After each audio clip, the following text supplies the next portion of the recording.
Hi hello ನಮಸ್ಕಾರ. Jyothi's vlogs ಇನ್ ಕನ್ನಡ ಚಾನಲ್ಗೆ ಸ್ವಾಗತ. ಎಲ್ಲರೂ ಹೇಗಿದ್ದೀರಾ? ಎಲ್ಲರೂ ಚೆನ್ನಾಗಿದ್ದೀರಾ ಅಂತ ಭಾವಿಸ್ತಾ ನಾನಿವತ್ತು ನಿಮ್ಮೆಲ್ಲರಿಗೂ ಒಂದು ಹೆಲ್ದಿ ರೆಸಿಪಿನ ತೋರಿಸ್ತಾ ಇದ್ದೀನಿ. ಅದೇನಪ್ಪ ಅಂದರೆ ಹಲವಾರು ಔಷಧಿ ಗುಣಗಳನ್ನು ಹೊಂದಿರೋ ನುಗ್ಗೆ ಸೊಪ್ಪನ್ನು ಬಳಸಿ ನುಗ್ಗೆ ಸೊಪ್ಪಿನ ಬಸ್ಸಾರು ಮತ್ತು ಪಲ್ಯನ ಮಾಡ್ತಾ ಇದ್ದೀನಿ. ಇವಾಗ ಇದನ್ನು ಹೇಗೆ ಮಾಡೋದು ಅಂತ ನೋಡ್ಕೊಂಬರೋಣ. ನಾನಿಲ್ಲಿ ಒಂದು ಕಟ್ಟು ನುಗ್ಗೆ ಸೊಪ್ಪನ್ನು ತೊಗೊಂಡಿದ್ದೀನಿ. 100ರಿಂದ 105 ಗ್ರಾಮ್ನಷ್ಟು ತೊಗರಿಬೇಳೆ, ಒಂದು ಚಿಕ್ಕ ನಿಂಬೆಹಣ್ಣಿನ ಗಾತ್ರದಷ್ಟು ಹುಣಸೆಹಣ್ಣನ್ನು ನೆನೆಸಿ ಇಟ್ಟಿದ್ದೀನಿ, ಅರಿಶಿಣ, ಉಪ್ಪು, ಜೀರಿಗೆ, ಸಾಸಿವೆ, ಖಾರದ ಪುಡಿ, ಸಾಂಬಾರು ಪುಡಿ, ಹಾಗೆ ಸಾಂಬಾರು ಮಾಡೋದಕ್ಕೆ ಒಂದು ಈರುಳ್ಳಿನ ಈ ರೀತಿ ಕಟ್ ಮಾಡಿ ತೊಗೊಂಡಿದ್ದೀನಿ, ಕಾಯಿ ತುರಿ, ಕರಿಬೇವು, ಕೊತ್ತಂಬರಿ ಸೊಪ್ಪು, ಒಂದು ಟೊಮೊಟೊ ಹಣ್ಣು, ಒಂದು 10ರಿಂದ 15 ಎಸಳು ಬೆಳ್ಳುಳ್ಳಿ, ಹಾಗೆ ಪಲ್ಯಕ್ಕೆ 2 ಈರುಳ್ಳಿನ ಈ ರೀತಿ ಕಟ್ ಮಾಡಿ ತೊಗೊಂಡಿದ್ದೀನಿ, ತುರಿದಿರೋ ಕಾಯಿ ತುರಿ, ಕರಿಬೇವು, ಒಣಮೆಣಸಿನಕಾಯಿ, ಬೆಳ್ಳುಳ್ಳಿನ ಈ ರೀತಿ ಜಜ್ಜಿ ತೊಗೊಂಡಿದ್ದೀನಿ. ಇವಾಗ ಇದನ್ನು ಹೇಗೆ ಮಾಡೋದು ಅಂತ ನೋಡ್ಕೊಂಬರೋಣ. ಮೊದಲಿಗೆ ನುಗ್ಗೆ ಸೊಪ್ಪನ್ನು ಈ ರೀತಿ ಎಲೆಯಾಗಿ ಬಿಡಿಸ್ಕೋಬೇಕು. ನೋಡಿ, ತುಂಬ ಈಸಿಯಾಗಿ ಬರುತ್ತೆ. ಈ ರೀತಿ ಎಲೆನೆಲ್ಲ ಬಿಡಿಸ್ಕೊಂಡು ಒಂದು ಸರಿ ನೀರಲ್ಲಿ ಕ್ಲೀನಾಗಿ ತೊಳ್ಕೊಳ್ಳಿ. ಹಾಗೆ ಒಂದು ಪಾತ್ರೆಗೆ ತೊಗರಿಬೇಳೆನ ಹಾಕಿ ತೊಳೆದಿಟ್ಟಿರೋ ನುಗ್ಗೆ ಸೊಪ್ಪನ್ನು ಸೇರಿಸಿ ಇವಾಗ ಇದನ್ನು ಬೇಯಕ್ಕೆ ಇಡ್ತಾ ಇದ್ದೀನಿ. ನಾವು ಕುಕ್ಕರಲ್ಲಿ ಕೂಡ ಬೇಯಿಸ್ಕೋಬೋದು, ಆದರೆ ಪಲ್ಯಕ್ಕೆ ಬೇಳೆ ತುಂಬ ಬೆಂದರೆ ಚೆನ್ನಾಗಿರೋದಿಲ್ಲ. ಹಾಗಾಗಿ ನಾನು ಪಾತ್ರೆಯಲ್ಲೇ ಬೇಯಿಸ್ಕೊತಾ ಇದ್ದೀನಿ. ಒಂದು ಪ್ಲೇಟನ್ನು ಮುಚ್ಚಿ ಬೇಳೆ ಮತ್ತು ಸೊಪ್ಪನ್ನು ಬೇಯಕ್ಕೆ ಇಡ್ತಾ ಇದ್ದೀನಿ. ನೋಡಿ, ಇವಾಗ ಕುದೀತಾ ಇದೆ. ಇವಾಗ ಇದಕ್ಕೆ ನಾವು ತೊಗೊಂಡಿರೋಂತಹ ಒಂದು ಟೊಮೊಟೊನ ಕಟ್ ಮಾಡದೆ ಸೇರಿಸ್ತಾ ಇದ್ದೀನಿ. ಕಟ್ ಮಾಡೋದು ಬೇಡ, ಹಾಗೆ ಸೇರಿಸಿ ಹಾಗೆ ಪ್ಲೇಟನ್ನು ಮುಚ್ಚಿ ಬೇಯಿಸೋಕೆ ಇಡ್ತಾ ಇದ್ದೀನಿ. ಪೂರ ಮುಚ್ಚಕ್ಕೆ ಹೋಗಬೇಡಿ, ಪೂರ ಮುಚ್ಚಿದರೆ ಉಕ್ಕೋ ಚಾನ್ಸ್ ಇರುತ್ತೆ. ಹಾಗಾಗಿ ಈ ರೀತಿ ಅರ್ಧ ಪ್ಲೇಟನ್ನು ಮುಚ್ಚಿ ಬೇಳೆ ಮತ್ತು ಸೊಪ್ಪನ್ನು ಬೇಯಿಸೋಕೆ ಇಡ್ತಾ ಇದ್ದೀನಿ. ಹಾಗೆ ಈ ಬೇಳೆ ಸೊಪ್ಪು ಬೇಯೋಷ್ಟರಲ್ಲಿ ಸಾಂಬಾರು ಮಾಡೋದಕ್ಕೆ ಮಸಾಲೆನ ಹುರ್ಕೊತಾ ಇದ್ದೀನಿ. ಒಂದು ಬಾಣಲೆ ಇಟ್ಟು ಬಾಣಲೆಗೆ ಎಣ್ಣೆ ಹಾಕಿ ಎಣ್ಣೆ ಕಾದ ನಂತರ ಜೀರಿಗೆ ಹಾಗೆ ಕಟ್ ಮಾಡಿಟ್ಟಿರುವಂತಹ ಈರುಳ್ಳಿನ ಸೇರಿಸ್ತಾ ಇದ್ದೀನಿ, ಬೆಳ್ಳುಳ್ಳಿ, ಸ್ವಲ್ಪ ಈರುಳ್ಳಿ ಬೆಳ್ಳುಳ್ಳಿ ಕಲರ್ ಚೇಂಜ್ ಆಗೋವರೆಗೂ ಸ್ವಲ್ಪ ಇದನ್ನು ಹುರ್ಕೋತಾ ಇದ್ದೀನಿ. ಇವಾಗ ಕರಿಬೇವನ್ನು ಸೇರಿಸ್ತಾ ಇದ್ದೀನಿ. ಈ ಸಾಂಬಾರಿಗೆ ತುಂಬ ಮಸಾಲೆನೇನು ಬಳಸ್ತಾ ಇಲ್ಲ, ಆದರೆ ತುಂಬ ಚೆನ್ನಾಗಿರುತ್ತೆ ಸಾಂಬಾರು. ನೀವು ಸಹಿತ ಒಂದ್ಸರಿ ಟ್ರೈ ಮಾಡಿದ ಮೇಲೆ ಹೇಗೆ ಬಂತು ಅಂತ ಕಮೆಂಟ್ ಮಾಡೋದನ್ನು ಮರಿಬೇಡಿ. ನೋಡಿ, ಇವಾಗ ಕಲರ್ ಚೇಂಜ್ ಆಗಿದೆ. ಇವಾಗ ಇದಕ್ಕೆ ಕೊತ್ತಂಬರಿ ಸೊಪ್ಪನ್ನು ಸೇರಿಸ್ತಾ ಇದ್ದೀನಿ. ಹಾಗೆ ಹುಣಸೆ ಹಣ್ಣನ್ನು ನೀರು ತೆಗೆದು ಹುಣಸೆ ಹಣ್ಣನ್ನು ಮಾತ್ರ ಸೇರಿಸ್ತಾ ಇದ್ದೀನಿ. ಹಾಗೆ ತುರಿದಿರೋ ಕಾಯಿ ತುರಿನ ಸೇರಿಸಿ ಈಗ ಖಾರಕ್ಕನುಗುಣವಾಗಿ ಒಂದು 2 ಟೇಬಲ್ ಸ್ಪೂನಷ್ಟು ಖಾರದ ಪುಡಿನ ಸೇರಿಸ್ತಾ ಇದ್ದೀನಿ. ಹಾಗೆ 1 ಟೇಬಲ್ ಸ್ಪೂನಷ್ಟು ಸಾಂಬಾರು ಪೌಡರನ್ನು ಸೇರಿಸಿ ಒಂದು ಸರಿ ಇದನ್ನು ಚೆನ್ನಾಗಿ ಮಿಕ್ಸ್ ಮಾಡಿಕೊಂಡು ಗ್ಯಾಸನ್ನು ಆಫ್ ಮಾಡಿಬಿಡಿ. ಗ್ಯಾಸ್ ಆನ್ ಮಾಡಿ ಈ ರೀತಿ ಖಾರದ ಪುಡಿ ಸಾಂಬಾರು ಪುಡಿ ಎಲ್ಲ ಹುರಿತಾ ಇದ್ದರೆ ಸಾಂಬಾರ್ದು ಕಲರ್ ಚೇಂಜ್ ಆಗುತ್ತೆ. ಅಂದರೆ ಸಾಂಬಾರು ಪುಡಿ ಮತ್ತು ಖಾರದ ಪುಡಿ ಕಪ್ಪಾಗಿಬಿಡುತ್ತೆ. ಹಾಗಾಗಿ ಗ್ಯಾಸ್ ಆಫ್ ಮಾಡಿ ಈ ರೀತಿ ಚೆನ್ನಾಗಿ ಮಿಕ್ಸ್ ಮಾಡಿಕೊಂಡು ಇವಾಗ ಇದಕ್ಕೆ ಸ್ವಲ್ಪ ಉಪ್ಪನ್ನು ಸೇರಿಸಿ ಮತ್ತೊಂದು ಸರಿ ಚೆನ್ನಾಗಿ ಮಿಕ್ಸ್ ಮಾಡಿ ಇವಾಗ ಇದನ್ನು ಆರೋದಕ್ಕೆ ಬಿಡ್ತಾ ಇದ್ದೀನಿ. ಹಾಗೆ ಈ ಕಡೆ ಬೇಳೆ ಮತ್ತು ಸೊಪ್ಪನ್ನು ಬೇಯಿಸಕ್ಕೆ ಇಟ್ಟಿದ್ವಲ್ಲ ಅದನ್ನು ನೋಡೋಣ. ನೋಡಿ, ಇವಾಗ ಬೇಳೆ ಮತ್ತು ಸೊಪ್ಪು ಎಲ್ಲ ಚೆನ್ನಾಗಿ ಕುದೀತಾ ಇದೆ. ಬೇಳೆ ಸೊಪ್ಪು ಎಲ್ಲ ಚೆನ್ನಾಗಿ ಬೆಂದಿದೆ. ನೋಡಿ, ಇಷ್ಟು ಬೆಂದರೆ ಸಾಕು, ತುಂಬ ಬೇಯಿಸಕ್ಕೆ ಹೋಗಬೇಡಿ. ತುಂಬ ಬೇಯಿಸಿದರೆ ಪಲ್ಯ ಅಷ್ಟು ಚೆನ್ನಾಗಿ ಬರೋದಿಲ್ಲ. ಇವಾಗ ಇದು ಬೆಂದಿದೆ. ಟೊಮೊಟೊ ಕೂಡ ಚೆನ್ನಾಗಿ ಬೆಂದಿದೆ. ನೋಡಿ, ಇವಾಗ ಇದನ್ನು ಒಂದು ಪ್ಲೇಟಿಗೆ ಬೆಂದಿರೋ ಟೊಮೊಟೊ ಮತ್ತು ರುಬ್ಬೋದಕ್ಕೆ ಎಷ್ಟು ಬೇಕೋ ಅಷ್ಟು ಬೇಳೆ ಮತ್ತು ಸೊಪ್ಪನ್ನು ತೆಗೆದು ಆರಕ್ಕಿಡ್ತಾ ಇದ್ದೀನಿ. ನೀವು ಎಷ್ಟು ಸಾಂಬಾರು ಮಾಡ್ತೀರಲ್ಲ ಅದಕ್ಕೆ ಬೇಕಾಗುವಷ್ಟು ತೆಗೆದಿಟ್ಕೊಳ್ಳಿ. ಇವಾಗ ಇದನ್ನು ಆರೋದಕ್ಕೆ ಬಿಟ್ಟು ನೆಕ್ಸ್ಟ್ ಒಂದು ಸ್ಟ್ರೈನರ್ ತೊಗೊಂಡು ಬೇಳೆನಲ್ಲಿರೋ ನೀರನ್ನು ಪೂರ್ತಿಯಾಗಿ ತೆಗಿತಾ ಇದ್ದೀನಿ.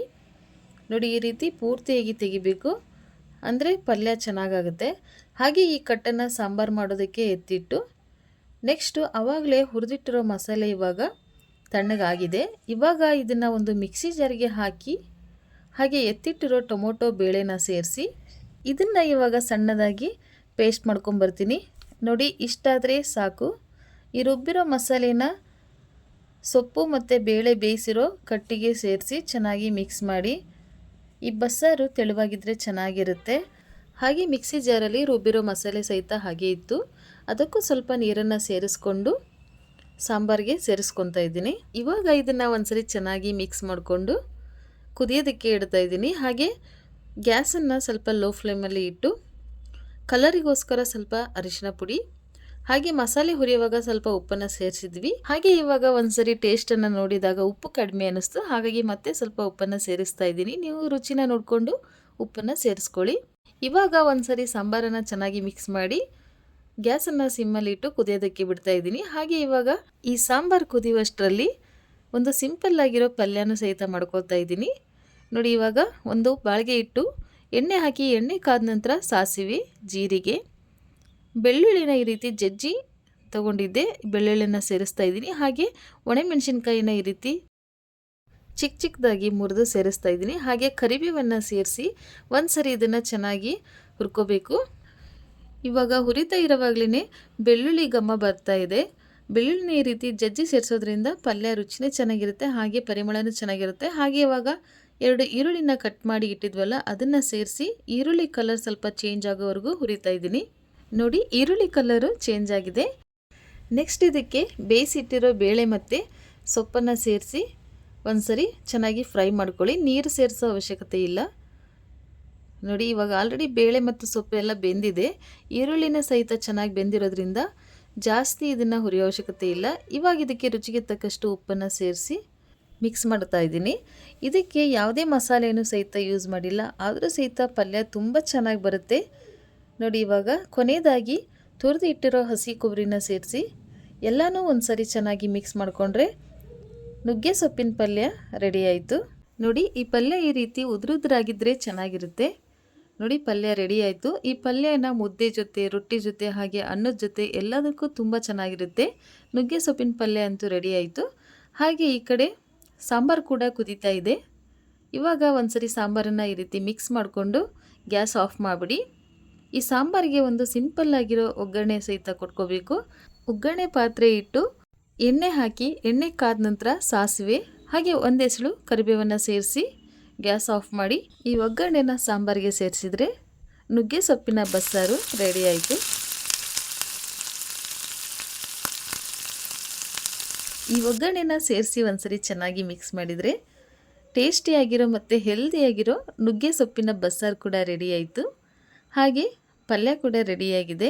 ಈ ಬಿಸಿ ಬಿಸಿ ನುಗ್ಗೆ ಸೊಪ್ಪಿನ ಬಸ್ಸಾರು ಮತ್ತು ಪಲ್ಯ ಜೊತೆ ಬಿಸಿ ಬಿಸಿಯಾಗಿರೋ ಮುದ್ದೆ ಇದ್ದರೆ ತುಂಬ ಚೆನ್ನಾಗಿರುತ್ತೆ ಕಾಂಬಿನೇಷನ್ನು. ಹಾಗೆ ಸ್ವಲ್ಪ ಬಿಸಿ ಮುದ್ದೆ ಕೂಡ ಮಾಡ್ಕೊಂಡಿದ್ದೆ. ಹಾಗೆ ಈ ನುಗ್ಗೆ ಸೊಪ್ಪಿನಲ್ಲಿ vitamin A, C, B, E ಸುಮಾರು ವಿಟಮಿನ್ಗಳನ್ನು ಹೊಂದಿದೆ. ಹಾಗೆ ಕ್ಯಾಲ್ಶಿಯಂ, ಪೊಟ್ಯಾಷಿಯಂ, ಕಬ್ಬಿಣಾಂಶವನ್ನು ಹೊಂದಿದೆ ಅಂತಲೇ ಹೇಳ್ಬೋದು. ಈ ನುಗ್ಗೆ ಸೊಪ್ಪು ಬಗ್ಗೆ ಹೇಳ್ತಾ ಹೋದರೆ ಸಮಯ ಸಾಕಾಗೋದಿಲ್ಲ. ಹೆಚ್ಚಿನ ಬೆನಿಫಿಟ್ಸ್ಗಳನ್ನು ತಿಳ್ಕೋಬೇಕು ಅಂದರೆ ನೀವು ಒಂದ್ಸರಿ ಗೂಗಲನ್ನು ಚೆಕ್ ಮಾಡಿ. ಹಾಗೆ ಇದು ಮನುಷ್ಯನ ಹೃದಯಕ್ಕೆ ಮತ್ತು ಲಿವರ್ಗೆ, ಹಾಗೆ ಕೊಲೆಸ್ಟ್ರಾಲ್ ಕಡಿಮೆ ಮಾಡೋದಕ್ಕೆ, ಕೂದಲ ಬೆಳವಣಿಗೆಗೆ ಎಲ್ಲದಕ್ಕೂ ಪ್ರಯೋಜನಕಾರಿ ಅಂತಲೇ ಹೇಳ್ಬೋದು. ಹಾಗೆ ವೆಯ್ಟ್ ಲಾಸ್ ಮಾಡೋರು ಈ ನುಗ್ಗೆ ಸೊಪ್ಪನ್ನು ಒಣಗಿಸಿ ಪುಡಿ ಮಾಡಿಟ್ಟು ಪ್ರತಿದಿನ 1 ಗ್ಲಾಸ್ ಬಿಸಿ ನೀರಿಗೆ 1 ಟೀ ಸ್ಪೂನ್ನಷ್ಟು ನುಗ್ಗೆ ಸೊಪ್ಪಿನ ಪುಡಿಯನ್ನು ಸೇರಿಸಿ ಕುಡಿತಾರೆ. ಹಾಗೆ ಈ ನುಗ್ಗೆ ಸೊಪ್ಪು ಮಳೆಗಾಲದಲ್ಲಿ ನಮಗೆ ತುಂಬ ಪ್ರಯೋಜನಕಾರಿ ಅಂತಲೇ ಹೇಳ್ಬೋದು. ಇದು ಪ್ರಕೃತಿಯಲ್ಲಿ ಉಷ್ಣವನ್ನು ಹೊಂದಿರೋದ್ರಿಂದ, ಶೀತ ಪ್ರಕೃತಿಯನ್ನು ಹೊಂದಿರೋರು ಈ ನುಗ್ಗೆ ಸೊಪ್ಪನ್ನು ಬಳಸೋದ್ರಿಂದ ಮಳೆಗಾಲದಲ್ಲಿ ನಮಗೆ ಬರುವಂತಹ ಅನಾರೋಗ್ಯಗಳಿಂದ ನಾವು ದೂರ ಇರ್ಬೋದು ಅಂತಲೇ ಹೇಳ್ಬೋದು. ಈ ನುಗ್ಗೆ ಸೊಪ್ಪು ನಮಗೆಲ್ಲ ಸಹಜವಾಗಿ ಸಿಗುವಂಥದ್ದೇ. ನೀವು ಕೂಡ ಈ ಹಲವಾರು ಔಷಧಿ ಗುಣಗಳನ್ನು ಹೊಂದಿರುವಂತಹ ನುಗ್ಗೆ ಸೊಪ್ಪಿನ ಉಪಯೋಗಿಸಿ ಆರೋಗ್ಯವಾಗಿರಿ ಅಂತ ಹೇಳ್ತಾ, ಈ ನುಗ್ಗೆ ಸೊಪ್ಪಿನ ರೆಸಿಪಿ ನಿಮಗೆಲ್ಲ ಇಷ್ಟ ಆಗಿದ್ರೆ ನೀವು ಸಹಿತ ಒಂದ್ಸರಿ ಟ್ರೈ ಮಾಡಿ. ಟ್ರೈ ಮಾಡಿದ ಮೇಲೆ ಹೇಗೆ ಬಂತು ಅಂತ ಕಮೆಂಟ್ ಮಾಡಿ. ಹಾಗೆ ಲೈಕ್ ಕೊಡೋದನ್ನು ಮರಿಬೇಡಿ. ಈ ಹೆಲ್ದಿ ರೆಸಿಪಿನ ನೀವು ಕೂಡ ನಿಮ್ಮ ಫ್ಯಾಮಿಲಿ ಮತ್ತು ಫ್ರೆಂಡ್ಸ್ ಜೊತೆ ಶೇರ್ ಮಾಡಿ. ಹಾಗೆ ಹೆಚ್ಚಿನ ವಿಡಿಯೋಗಳಿಗಾಗಿ ಜ್ಯೋತಿಸ್ ವ್ಲಾಗ್ಸ್ ಇನ್ ಕನ್ನಡ ಚಾನಲನ್ನು ಸಬ್ಸ್ಕ್ರೈಬ್ ಮಾಡ್ಕೊಂಡು ನೋಡಿ ಅಂತ ಹೇಳ್ತಾ, ಮುಂದೆ ಮತ್ತೊಂದು ವಿಡಿಯೋ ಜೊತೆಗೆ ಸಿಗ್ತೀನಿ. ಅಲ್ಲಿವರೆಗೂ ಸರ್ವೇ ಜನ ಸುಖಿನೋ ಭವಂತು, ಅನ್ನದಾತೋ ಸುಖೀ ಭವ. Thank you.